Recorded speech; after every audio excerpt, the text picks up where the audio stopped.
Good morning. It is day 2. Oh, Winston wants to say good morning too. Say good morning, Winston. Day 2 since we started our big, huge burn pile. So I've kind of been tending to it a little bit this morning, pushing some of the big logs back up on top of the pile with the grapple and the tractor. So it's kind of flaming up again a little bit. Let me show you here. We got some flames that we can see, but a lot of smoke, and the breeze picked up a little bit now, but that's not too bad. Nothing I'm concerned about at this point. There's hardly any ash coming up. I'm not seeing any embers. So I'd say that this fire is doing exactly what it's supposed to be doing right now at this point. So I'm happy with it. In the heat of it, it just feels really good. I'm probably 20 feet away, and it's almost too hot to be this close. So anyway, while that's going, I did get a little bit of tractor work in this morning with that. I switched out the forks for the grapple, but now we've got a project that we need to get done here in the next few days.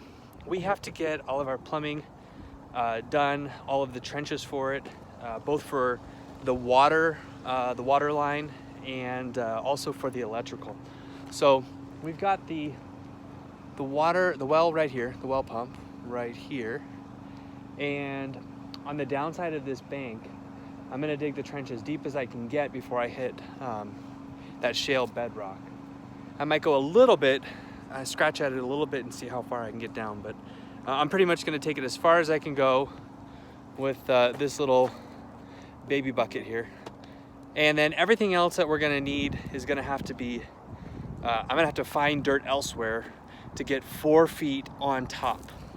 So we want to be 4 feet above so that we don't have any issues or concerns with the frost or the pipes freezing. So that's going to be a big problem if that happens. But I am not too worried about not having anywhere to get some dirt from, because we've got this pretty dramatic bank over here from the pad up to where kind of this old road path is, and there's not a ton of dirt here, but you can see just in this spot right here, I got almost 2 feet above this this shale that I can easily kind of pick that off.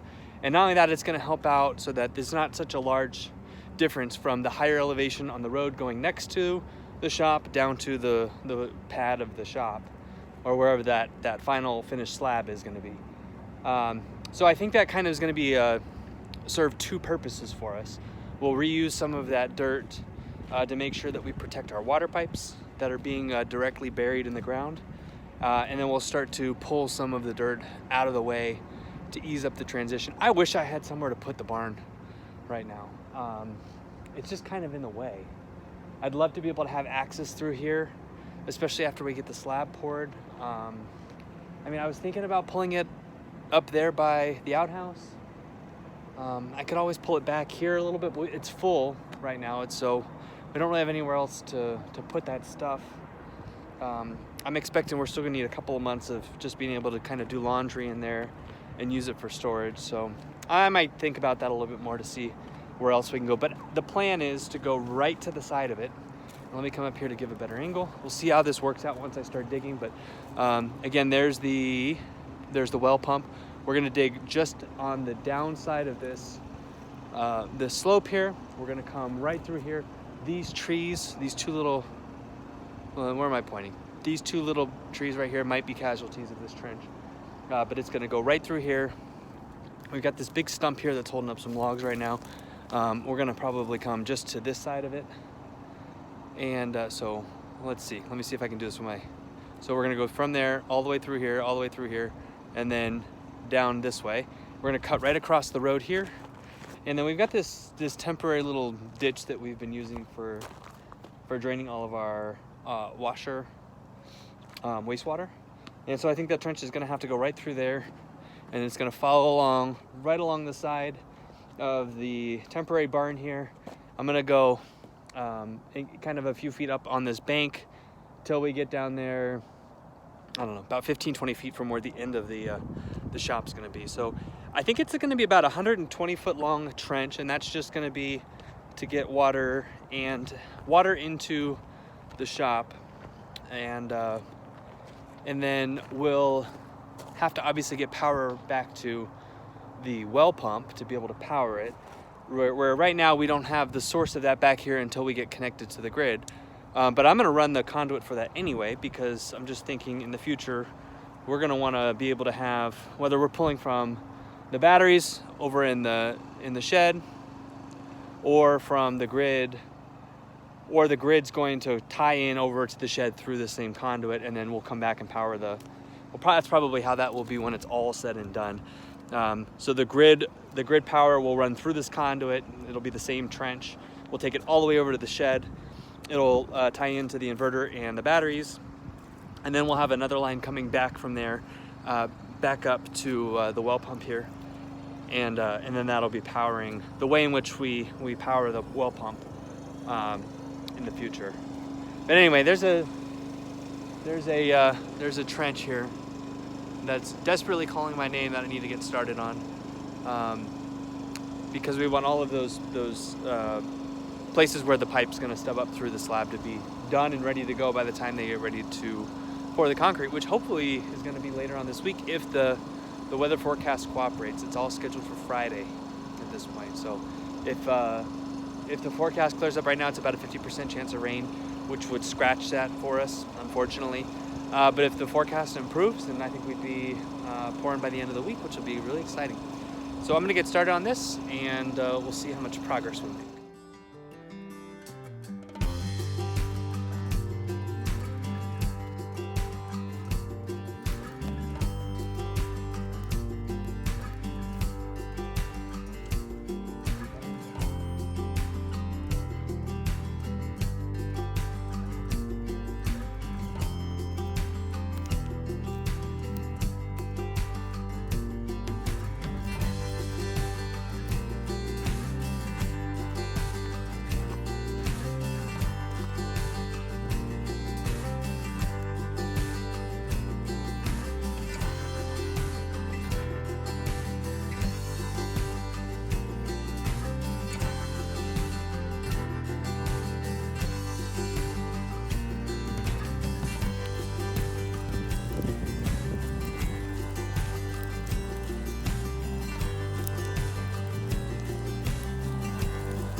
I just had a funny thought. For the last, I don't know, probably 10 years or so, we would, on Christmas morning, they're on a bunch of news channels or their apps and stuff like that, where you just kind of turn on the TV, and if you're not having a real fire in the fireplace, or if it was too hot for it, you could just put the app or show like the log, or the Yule, I think it's called the Yule log, on your fire, so you can have like the visual and the sounds of the fire without necessarily the heat output of it. But after seeing this big old burn pile and how close it is, I no longer will find that to be satisfying or even interesting. I think the way to do it from now on is to get a big old 15-16 foot burn pile, take a time-lapse video, not even time-lapse, just a video of it, and it needs to be blasted on a gigantic projector. And it's the only way that you can feel the warmth, like to the point where I'm standing here, I don't know, 8 feet away, 10 feet away, and I can smell like the fibers of my jacket that are like melting. The heat coming off this thing is insane. But that's all it's gonna take for me from now on. It's gonna be a big, huge burn pile, not a little Yule log. I think that's just not gonna cut it anymore.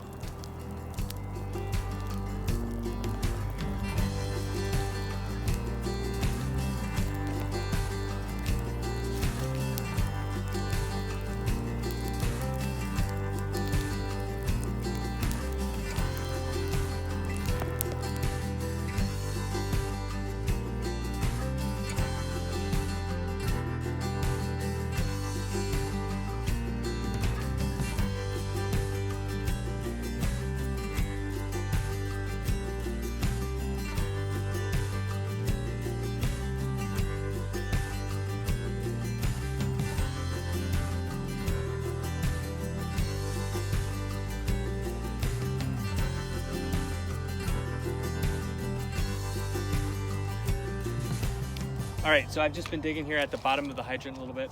I just grabbed the tape measure, and I wanted to see how deep we're getting. So let me just drop this guy down here. So at this depth, I've got the tape sitting on top of the fitting, and it looks like I'm at 4 feet just at the top of the gravel here. So if we can maintain that depth, I know we're gonna have to build it up with some fill, but we'll need to maintain that depth. I don't think we're gonna have any problems with this pipe freezing at all going into winter. So that gives us a good gauge of what we need to get to. So I'm happy to see that. I was worried we weren't even gonna have 4 feet there, but so that's our benchmark. From that level up to the top of the gravel is 4 feet. We'll just have to maintain that. As I come out from here, I'll dig it as deep as I can get it. And then every so often, I'll probably, I don't know, I guess I could get maybe something like a T-post or something and drive it into the ground. I might not be able to with the shale, but I want to make sure that we know exactly what elevation we have to get up to so that we have 4 feet of fill on top. So I'll have to come up with some idea for that. But I'll at least be able to use, this bank that we kind of built up here as a reference point now. So once I get it down, turn the corner here and start running alongside of it, we'll just see how far down we can get relative to that gravel line. And if it doesn't drop at all, I know I'll have to probably fill up level to that. If I get a foot down, then I'll just say I can come down a foot lower than that gravel. But yeah, it's a little slower than I thought it was going to take. I don't have a lot of space up here. It's difficult to maneuver with these trees. I probably should have just moved more of these rocks out of the way. But it's really tricky to get the tractor up in here at the right angle so that I can operate the backhoe at, in the right orientation. So, but we'll keep going. I guess I'm pretty happy with being able to have 4 feet of depth there already.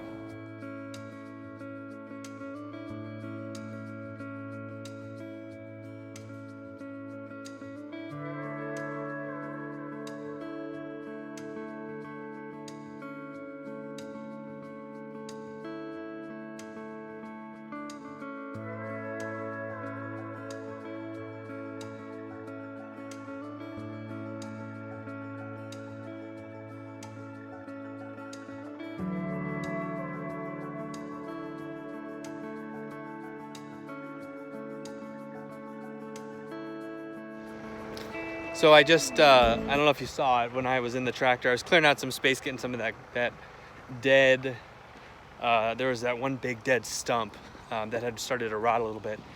So I came over here and I dropped it in the fire, and take a look at this. That thing is just ready to burn.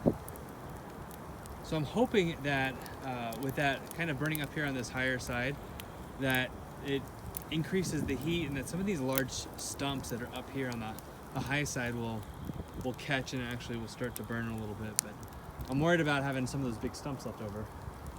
So we'll see how those handle. But man, that thing was ready to go. There's a huge difference between a wet stump that's just pulled out of the ground and something that's been dry and rotting for, I don't know, maybe a couple years.